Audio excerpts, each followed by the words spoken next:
त्याच मतदार यादीवर त्याच ईव्हीएम वर निवडून आले। मग आता ते खोटे निवडून आले होते का? ते 31 खासदार त्यांनी मतचोरी केली होती का? हे जरा आधी मोर्चामध्ये स्पष्ट केलं पाहिजे। हा मोर्चा म्हणजे महाविकास आघाडीच्या पराभवाचे कारण तयार करण्याकरता मोर्चा आहे। हे नक्की सांगणार आहे निवडणुकीचे पराजित झाल्यानंतर की हे ईव्हीएम बिघडली होती, मतदान चोरी झालं, मतदार यादी खराब होती आणि आता आक्षेप घ्यायला वेळ आहे ना मतदार यादीला।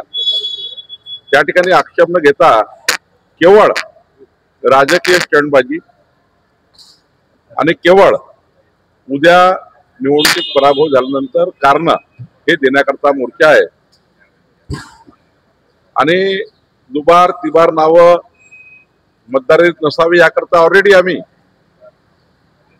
निवडणूक आयोगाशी कितीतरी वेळा आम्ही या ठिकाणी आमची बाजू या ठिकाणी मांडली आहे। दुबार तिबार नावं कमी केले पाहिजे आणि खरं तर नव्याने मदर रोल तयार केला पाहिजे ही मागणी आमची आहे। पण निवडणुकीच्या काळात मात्र जाणीवपूर्वक हा मोर्चा काढून एक प्रकारचं जनतेमध्ये संभ्रम निर्माण करणे जसं लोकसभेत केला होता। लोकसभेच्या निवडणुकीची पुनरावृत्ती करण्याचा प्रयत्न काँग्रेस आणि महाविकास आघाडी करतायत। मला आश्चर्य आहे त्या मोर्चाला राजसाहेब जात आहे याची आश्चर्य मला आहे। त्यांचा विषय ईव्हीएम असला तरी टार्गेट भाजप आहे आणि लोकसभेप्रमाणे फेक नॅरेटिव्ह तयार करण्याचा हा प्रयत्न होतो का? मी तेच सांगितलं, लोकसभेमध्ये जसं खोटारडेपणा केला, लोकसभेच्या वेळी सांगितलं की मोदीजी आले तर संविधान बदलतील, मोदीजी आले तर SC ST आरक्षण काढतील, असं काही काही करून बघितलं, त्यांना यश मिळालं। 31 खासदार निवडून आले। तीच मशीन होती, तीच मतदार यादी होती, जिकडं तुम्ही जिंकले त्याच मतदार यादी जिंकले। नवीन मतदार यादी नाहीये ना। मला असं वाटतं जेव्हा तुम्ही जिंकता तेव्हा ती मतदार यादी चांगली असते, जेव्हा तुम्ही हारता तेव्हा ती यादी बोगस आहे, त्या ठिकाणी ईव्हीएम बोगस आहे असं म्हणतात। काँग्रेस रणनीतीच्या दृष्टिकोनातून बरेचसे काँग्रेसचे वरिष्ठ नेते या मोर्चापासून अलिप्त राहतात। बिहार निवडणुकीची आणि इथे मोर्चात राज ठाकरेंची उपस्थिती म्हणून बिहारमध्ये नुकसान होतं हे काँग्रेसला वाटतंय। महाविकास आघाडीचे अंतर्गत धुसफूस खूप आहे। महाविकास आघाडीच्या प्रत्येक पक्षाच्या नेत्यामध्ये मतभेद आहे। काँग्रेसमध्ये 4 तोंड 4 कडे आहे, काँग्रेसमध्ये एक वाक्यता नाहीये। आणि त्यामुळे काँग्रेसच्या 4 नेत्याला जर विचारलं, काही लोक म्हणतात मोर्चा अयोग्य आहे, काही लोक आता पक्षाची बाजू मांडण्याकरता जात आहे, पण त्यांनाही माहिती आहे ह्या मोर्चात काही दम नाही आहे, या मोर्चाने काही होणार नाही, केवळ खोटारडेपणा होईल आणि उद्या निवडणुकीमध्ये महायुती 51% वर मतं घेऊन जिंकेल आणि आपला खोटारडेपणा होईल हे त्यांना वाटतंय। राज ठाकरे लोकलने प्रवास करून मेट्रो मोर्चाकडे जाते, घराजवळ मेट्रो स्टेशन सुद्धा, मुंबईचा विकास पाहता आला असेल। आता राजसाहेबांनी त्या मेट्रो स्टेशन मध्ये जाऊन किंवा मेट्रो रेल्वेने जाऊन ते कार्यकर्त्याला एक संदेश आहे की मी मेट्रोने चाललो, तुम्ही या। लोकलने चालले, हा लोकलने, ठीक आहे। काल भाजपने आव्हान दिलं होतं की तुम्ही मेट्रोनी प्रवास करा, पण त्यांनी मेट्रोनी न जाता लोकलनी जाता 5 लोकल त्यांनी सोडलं आणि आता 6वी लोकल पकडली। ठीक आहे, लोकलने नेत्याने एखाद्या वेळी गेलंही पाहिजे, त्याला काय नवीन आहे। सगळ्या विरोधकांचं म्हणणं आहे मोर्चातून की जोपर्यंत मतदार याद्या स्वच्छ होत नाही तोपर्यंत निवडणुका घेऊ नका, त्याला वर्ष लागलं तरी चालेल। स्थानिक स्वराज्य संस्थेच्या निवडणुका या लोकसभा आणि विधानसभेच्या यादीवरच होतात, लोकसभेच्या यादीवर प्रामुख्याने होतात। आणि त्यामुळे जोपर्यंत मदर रोल म्हणजे SIR पूर्ण यादी स्क्रॅप करू, नवीन मतदार यादी येणे, याला लोकसभेच्या निवडणुकीच्या पूर्वी ही यादी करून घ्यावी लागतं, ती नवीन यादी करून घ्यावं लागतं। ती यादी मग संपूर्ण निवडणुकीला अप्लिकेबल असतं।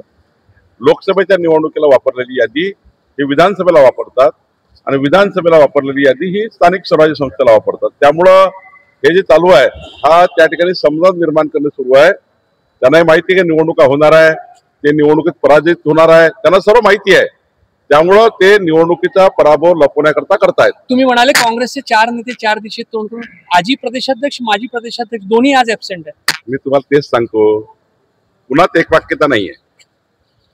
काँग्रेसचे सर्व नेत्यांचे तोंड एकामेकाकडे आहे, कोणी एकामेकाशी बोलायला तयार नाही, विसंवाद आहे। आणि अशा परिस्थितीमध्ये जो मुख्य पक्ष काँग्रेस आहे तो त्या ठिकाणी विसंवाद असल्यामुळं कुठल्याही त्या ठिकाणी निवडणुकीच्या अजेंड्यावर नाही आहे. आता हा मोर्चा ठाकरे बंधूंनी जाहीर केल्यामुळं त्या ठिकाणी कोण ना कोण जातील, आपलं त्या ठिकाणी अपीयरन्स दर्शवतील, पण काँग्रेसची मूळ भूमिका जी आहे आपसात बसण्याची आणि आपसात बसून निर्णय करण्याची, या भूमिकेपासून काँग्रेस दूर गेली आहे. दोन्ही ठाकरे बंधू एकत्र आल्यावर मुंबई महानगरपालिकेत काही परिणाम होईल असं वाटतं का भाजपला? आम्हाला काय कुणाची एकत्र आलं काही फरक पडत नाही. आम्ही 51% तयारी केली आहे. आमची महायुती 51% जिंकेल. जनतेचा विश्वास आहे, देवेंद्र फडणवीस सरकारवर लोकांचा विश्वास आहे, मुंबईच्या विकासावर विश्वास आहे, संपूर्ण महाराष्ट्रामध्ये शेतकऱ्याच्या पाठीशी आम्ही राहिलेलो आहे. त्यामुळं डबल इंजिन सरकार, देवेंद्र फडणवीसचं सरकार, मोदी यांचं सरकार, डबल इंजिन सरकारच्या माध्यमातूनच महानगरपालिका नगरपालिकेमध्ये विकास होऊ शकतो हे जनतेला माहिती आहे. शेवटी स्थानिक स्वराज्य संस्था ज्या असतात त्याला सरकारचं पाठबळ लागतं आणि म्हणून त्या ठिकाणी लोक आमच्या पाठीशी राहतात. अजितदादांनी म्हटलं की 0% व्याजदरांनी कर्ज देऊनही नेहमी माफ कशाला, फुकटचं कशाला, कर्जमाफीची चर्चा सुरू असताना दादांचं असं वक्तव्य. नाही, काल मी बघितलं त्यांनी शेतकऱ्यांना कर्जात जाऊ नये, शेतकरी पुन्हा कर्जात जाऊ नये याकरता काही उपाययोजना सरकार करत आहे. दुसरं त्यांनी सांगितलं की आम्ही निवडणुकीचे आश्वासन दिलं होतं पण हे नाही म्हटलं आम्ही पाळणार नाही. कुठेच त्यांच्या क्लिपमध्ये असं नाहीये. त्यांनी स्वतः या ठिकाणी परवा कर्जमाफीच्या विषयाकरता पुढाकार घेतला. स्वतः एकनाथजी, अजितदादा, देवेंद्रजी आम्ही सर्व होतो आणि त्यांनी अजितदादांनी अत्यंत त्या ठिकाणी काळजीपूर्वक आपल्या या शेतकरी कर्जमाफीला समर्थन दिलं. त्यांनी सांगितलं हे केलं पाहिजे पण करताना मात्र आपण निकष ठरवले पाहिजे, निकषावर कर्जमाफी केली पाहिजे. सरसकट कर्जमाफीमध्ये धनदांडग्या लोकांना लाभ होतो हे अजितदादाचं म्हणणं होतं. म्हणून त्या ठिकाणी कमिटीच्या माध्यमातून ज्या शिफारशी येतील त्यावर त्या ठिकाणी सरकार काम करणार आहे. तहसीलदारांची काही बैठक बोलवली. मी पूर्व विदर्भातल्या झुडपी जंगल जागेवर जे 2 लक्षच्या वर अतिक्रमण लोकांचे आहे, आज 2 लक्ष लोक अतिक्रमण असल्यामुळे त्यांना घराचं वाटप होत नाही आहे. सुप्रीम कोर्टात जो निकाल दिला, झुडपी जंगलाच्या जागेवर बसलेल्या लोकांना कायदेशीर करणे, त्यांचे पट्टे वाटप करणे, त्याकरता आज पूर्ण आम्ही याची तयारी करतो आहे, पट्टे वाटपाची तयारी करतोय, याकरता बैठक.